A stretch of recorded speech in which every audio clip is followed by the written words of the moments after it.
We have a pandemic that continues to skyrocket. Yesterday, I was interviewing Professor Rhoda Wanyenze. She is the head of Makerere Institute of Public Health, and she's saying that the numbers are going in all the wrong directions. Actually, the predictions are that January, February, and March will be the worst possible. And then, of course, you most probably will be president-elect.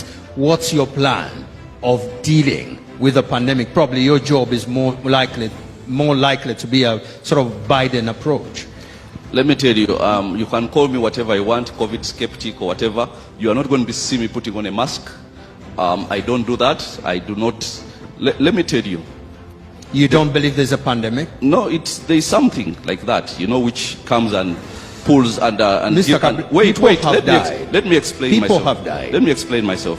First of all, the worldwide survival rate for COVID is 99%. We as a country have had bigger problems, and we still have bigger problems. There are more people who die from poverty than from COVID. Fact. There are more people, there are more women who die giving birth than from COVID. Fact. There are more people who die from malaria than from COVID. The numbers argue so. So why must there are actually probably more people who die from road accidents than we have lost to COVID. Thank you very much. Now here is the statistics thing. Don't lie. But what I want you to address. So let me. I'm addressing that. I'm coming. But and I'm sorry to interject. We've got to be sensitive to families that have lost people to COVID in your explanations. Okay, we've got to be sensitive to women who have died giving birth in my explanations. We've got to be sensitive to people who have died of malaria in my explanations. I don't want us to put COVID on a pedestal where it is not. Okay? Let me tell you something. For a young Uganda, I told you we have a median age of 15.8. Uganda. Fact. The median age for Europe is 40. Fact. They have so many old people which we don't have. Now, for somebody 40 years and younger, which happens to be almost 80% of Ugandans, you have a better, you are more likely to be struck down dead by lightning than to die of COVID. That is from the statistics. Of course, now you've mentioned apart from the old ones, apart from the old ones, whom you also care about. Yes, you understand. Now, when we are doing the cares, there are people whom they call vulnerable people, and even those under 40. For instance, if you are in the latter stages of HIV and your immunity has been severely compromised, you're there. If you have, heavy diabetes and your immunity has been compromised, or old age. But aside from that, we actually have real problems. But the trouble is, I look around. And I'll tell you this, somebody was telling me that drug companies, like for instance Joint Medical Stores, made a 300% profit this year because of COVID. There are laboratories and all this. When I was going for the presidential nomination, they had to check me. So I called this guy to come and do the COVID test because it was a prerequisite. And I see him coming in all his gloves and what, and I pay him 300,000, and he has a whole line of people to test that day, either they are traveling or what. The man is making millions every day. You think he is not going to want COVID to continue? Are you kidding me? And the minister of, you saw when Sheikh Muzata died, before anybody had spoken about the cause of death, the permanent secretary in the Ministry of Health, Dr. Diana Twine, tweets that he died of COVID. Stupidity. Wait. Because we could do with better language. No, it's okay. Don't worry. Put it on me. Pin it on me. Because she is one of the beneficiaries of COVID. Now there are so many beneficiaries of COVID, and they are stopping people who are just looking to earn a living from going to earn a living. So are you saying we should concentrate on the other thing? We should concentrate on the bigger problems that we have as a country, which are causing bigger deaths than we have here. I'll tell you this. This is the destruction of COVID that nobody talks about.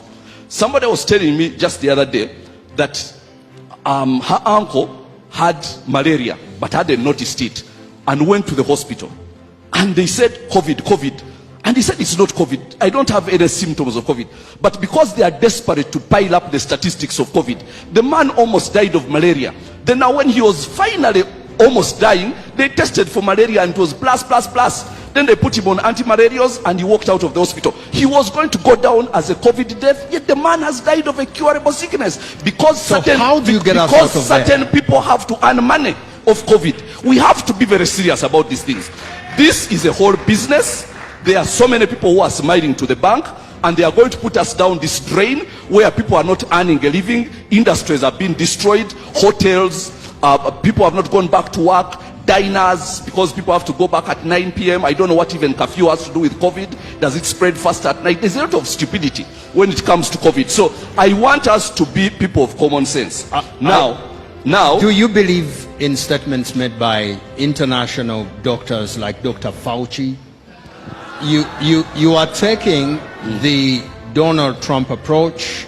You seem not to be interested in listening to the World Health Organization. You're saying that Uganda has bigger problems in maternal and infant mortality and malaria. Mosquito nets are being distributed and accidents. How would you deal with world-renowned doctors and what they've been saying about COVID? Dr. Fauci is not in Uganda. He does not understand the problems that a Ugandan doctor knows. Professor Wanyenze is in Uganda. Well, let me tell you, there's a lot of, conflict in all this. COVID is the only virus where you find politicians no more than doctors. And that's the truth. It is very political. Because Fauci has said statements which are shocking. In as far as COVID is not as big a disease sickness as we thought it was. He said that himself. But the politics overcomes him. Why? Because there are some people who are enjoying the whole thing. Because it gives them power. Okay? It gives them power. Imagine something which can get you and they lock you up for 2 weeks. Now they can come and say, if they don't want me to campaign for 2 weeks, they come and say, you came in contact with somebody who has COVID, isolate, and I can't campaign for 2 weeks. I mean, there is nothing like that which, if you cannot detain somebody in our laws for 48 hours without presenting them in court. Well, but so already taking out Donald Trump as president. Well, but he got cured of it. The man is 74. I mean, he lost the presidency because of it. To a certain extent. I'm not so sure because of that. But then, he did not lose his life. He's 74. He's among those whom you'd think in 3 days he was up and was out campaigning. 3 days, a 74-year-old.